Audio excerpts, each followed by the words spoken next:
محترم مکرم لائق صد احترام آج کے اس دینی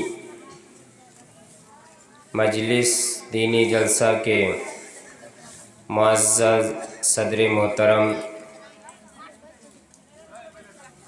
استاذ گرامی فضیلت الشیخ مولانا مظاہر الحق عالیابی حفظہ اللہ و تولی،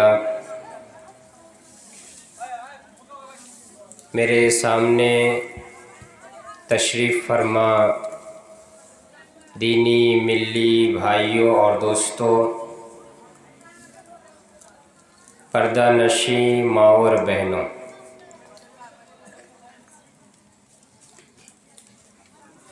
ہر قسم کی تعریف، توصیف، بڑائی، کبریائی، بزرگی، برتری، حمد و ثنا، سمست پرکار کی پرشنسائیں اس اللہ رب العالمین کے لیے لائق و سزاوار ہیں جو ہمارا خالق ہے، مالک ہے، رازق ہے، جس نے ہمیں بہترین سانچے میں، بہترین ڈھانچے میں انسان کی شکل میں پیدا فرمایا، اور ہمیں پیدا کرنے کے بعد ہمیں اپنی زندگی گزارنے کے لیے، اپنا جیون بتانے کے لیے بے شمار انگنت نعمتوں سے نوازا۔ اس اللہ رب العالمین کی اتنی نعمتیں ہمارے اوپر ہیں کہ اگر ہم گننا چاہیں، شمار کرنا چاہیں تو یہ ہمارے بس کی بات نہیں۔ وَإِن تَعُدُّوا نِعْمَةَ اللَّهِ لَا تُحْصُوهَا، خود اللہ تبارک و تعالیٰ کا فرمان ہے، اگر تم اللہ کی نعمتوں کو گننا چاہو، شمار کرنا چاہو تو یہ تمہارے بس کی بات نہیں، نہیں گن سکتے، نہیں شمار کر سکتے۔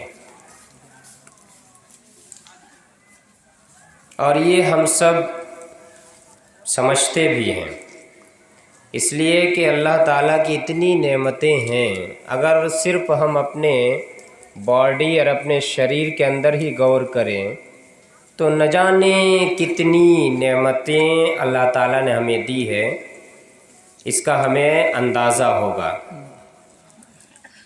یہ ہاتھ، پیر، سر، آنکھیں، دھڑکتا ہوا دل، پورا جو سسٹم ہے، ایک ایک نعمت کا اگر ہم شکریہ ادا کرنا چاہیں تو کما حقہ ہم ادا نہیں کر سکتے۔ اس لیے ہم ایک چھوٹے سے لفظ کے ذریعے اپنی بساط کے مطابق، اپنی طاقت کے مطابق اللہ تعالیٰ کی تعریف، حمد و ثنا کرتے ہوئے ہم سب بیک زباں ہو کر کہے الحمدللہ۔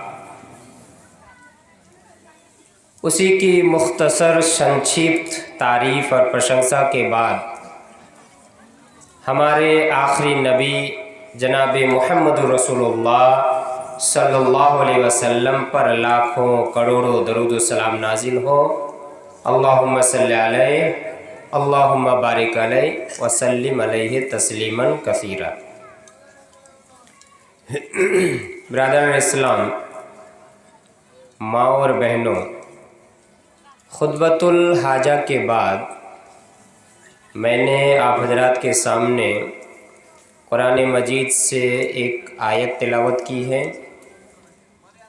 جو سورہ بقرہ سورہ نمبر 2 آیت نمبر 120 ہے، اور ایک صحیح بخاری کی روایت پیش کی ہے جو صحیح بخاری کے اندر حدیث نمبر 3462، اس حدیث کے راوی، نیریٹر ابو ہریرہ رضی اللہ تعالیٰ عنہ ہیں۔ اس آیت اور حدیث کی روشنی میں اپنی ٹوٹی پھوٹی زبان دوارا آپ کے سامنے کچھ باتیں پیش کرنے کی کوشش کروں گا۔ وما توفیقی الا باللہ۔ حاضرین مجلس، ہم سب اچھی طرح سے جانتے ہیں کہ نماز کے لیے، صلاۃ قائم کرنے کے لیے یا صلاۃ کے اندر، نماز کے اندر ایک ایسی سورہ ہے جس سورہ کی تلاوت کرنا ضروری ہے، جس سورت کو پڑھنا ضروری ہے، جس سورہ کے علاوہ نماز صحیح نہیں ہوتی۔ جانتے ہیں وہ سورہ کیا ہے؟ آپ میں سے کوئی بتا سکیں گے؟ کون سی ایسی سورہ ہے جس سورت کے بغیر نماز صحیح نہیں ہوگی؟ سورۃ الفاتحہ، یعنی الحمدللہ رب العالمین الرحمن الرحیم، یہ جو سورہ ہے، اس سورہ کا نام تقریباً 14 یا 15 نام ہے اس سورہ کا۔ علماء کرام جانتے ہیں، تفسیر بیضاوی کے اندر اس کو ذکر کیا گیا ہے۔ سورۃ الحمد، سورۃ الشکر، سورۃ الدعا، سورۃ الصلاۃ، سورۃ السبع المثانی، سورۃ الفاتحہ۔ اس طرح سے اس سورہ کا نام کتنا ہے؟ 14 یا 15 نام ہے اس سورہ کا۔ اور اس سورہ کے بغیر نماز صحیح نہیں ہوتی۔ صحیح بخاری کی روایت ہے، عبادہ بن صامت رضی اللہ تعالیٰ عنہ اس حدیث کے راوی ہیں کہ لا صلاۃ لمن لم یقرأ بفاتحۃ الکتاب، اس شخص کی نماز صحیح نہیں ہوتی جو نماز کے اندر لم یقرأ بفاتحۃ الکتاب، یعنی سورہ فاتحہ کی تلاوت جو نہیں کرتا، جو نہیں پڑھتا۔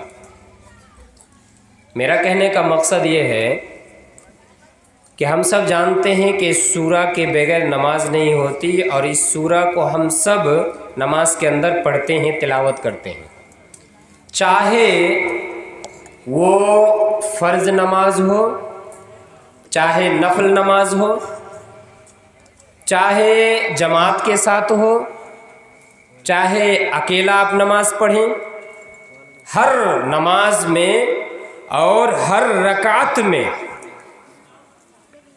ہر نماز میں اور ہر رکعت میں اس سورہ کو پڑھنا ضروری ہے۔ اس سورہ کے بغیر نماز نہیں ہوتی۔ اب میرے ساتھ تھوڑا سا آگے بڑھیں، میں جو سمجھانا چاہتا ہوں، کیا ہم نے کبھی غور کیا، کیا ہم نے کبھی سوچا کہ اس سورہ کے ذریعے سے ہم اللہ تبارک و تعالی سے کیا مانگتے ہیں؟ اگر یہ سوال کیا جائے تو ہم میں سے اکثر لوگ نہیں بتا پائیں گے۔ کیوں؟ اس لیے کہ ہمیں معنی ہی نہیں پتہ۔ جو بھی سورہ، جو بھی دعا، جو بھی ذکر ہم نماز کے اندر کرتے ہیں، ہم میں سے اکثر لوگوں کو اس کے معنی ہی پتہ نہیں، میننگ ہی پتہ نہیں۔ لیکن اگر ہم غور کرتے، اگر سمجھنے کی کوشش کرتے تو ہمیں پتہ چلتا کہ اس سورہ کے ذریعے سے بہت ساری چیزیں ہم اللہ تبارک و تعالی سے مانگتے ہیں۔ یہ جو میں نے کہا کہ اس سورہ کا نام 14 یا 15 نام ہے، اس میں سے ایک کیا ہے؟ سورۃ الدعا۔ اس سورہ کا نام ایک ہے سورۃ الدعا، یعنی یہ دعا بھی اس سورہ کا نام ہے۔ کیوں؟ اس لیے کہ اس سورہ کے ذریعے ہم اللہ تعالیٰ سے دعا کرتے ہیں، اللہ تعالیٰ سے پرارتھنا کرتے ہیں.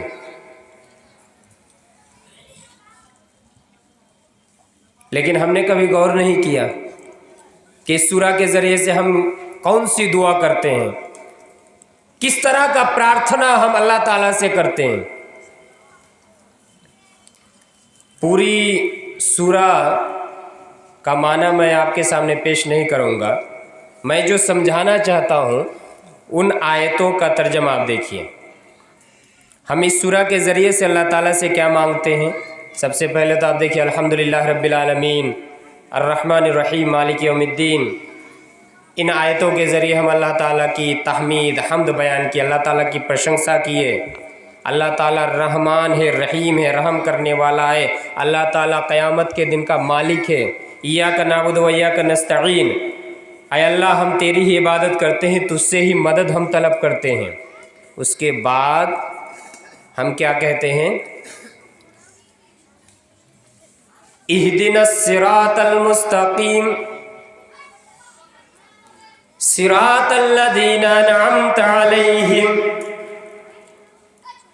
غیر المغضوب علیہم ولا الضالین.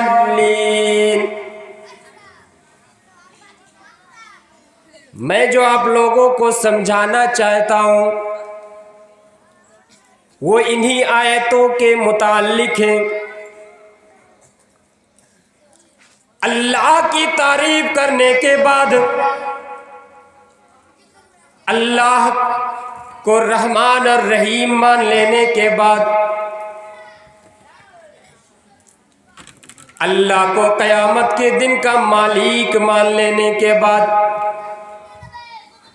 اللہ کے سامنے یہ اقرار کر لینے کے بعد، ایاک نعبد و ایاک نستعین، اے اللہ ہم تیری ہی عبادت کرتے ہیں اور تجھ سے ہی مدد طلب کرتے ہیں.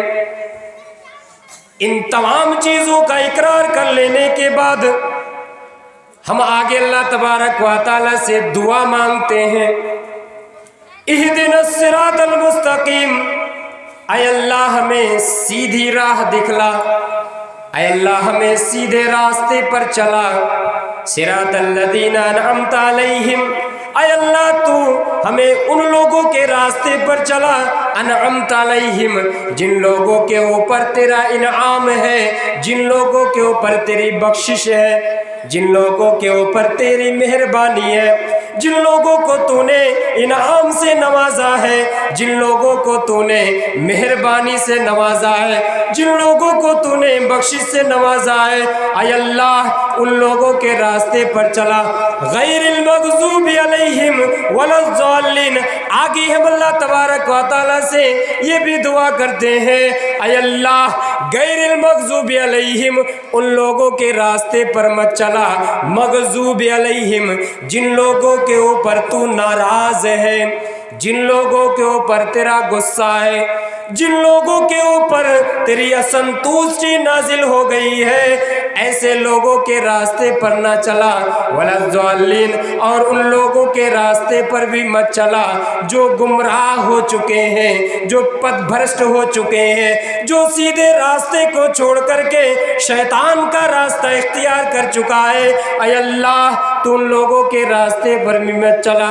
ہم لوگوں نے کبھی غور کیا، ہم لوگوں نے کبھی سوچا، ہم لوگوں نے کبھی معنی کو سمجھنے کی کوشش کی کہ اللہ تبارک و تعالیٰ سے ہر نماز کے اندر، ہر رکعت کے ذریعے سے، اس سورہ کے ذریعے سے اللہ تبارک و تعالیٰ سے ہم یہ دعا کرتے ہیں، اے اللہ ہمیں ان لوگوں کے راستے پر مت چلا جن لوگوں کے اوپر تیرا غصہ ہے، جن لوگوں کے اوپر تو ناراض ہے. آپ تفسیر اٹھا کر کے دیکھیے مغضوب علیہم سے مراد کون ہے؟ مغضوب علیہم اللہ جن کے اوپر ناراض ہے، اللہ جن کے اوپر غصہ ہے، وہ کون سے لوگ ہیں؟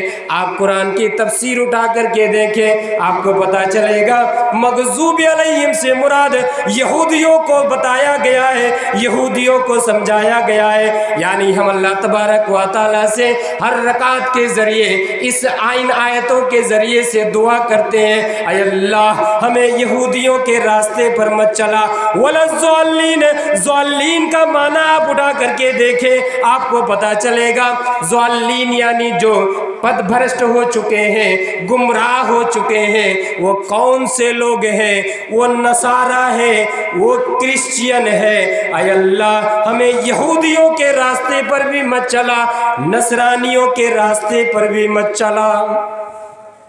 ہم ان آیتوں کے ذریعے اللہ تبارک و تعالی سے ہر نماز میں، ہر رکعت میں دعا کرتے ہیں، اللہ ہمیں یہود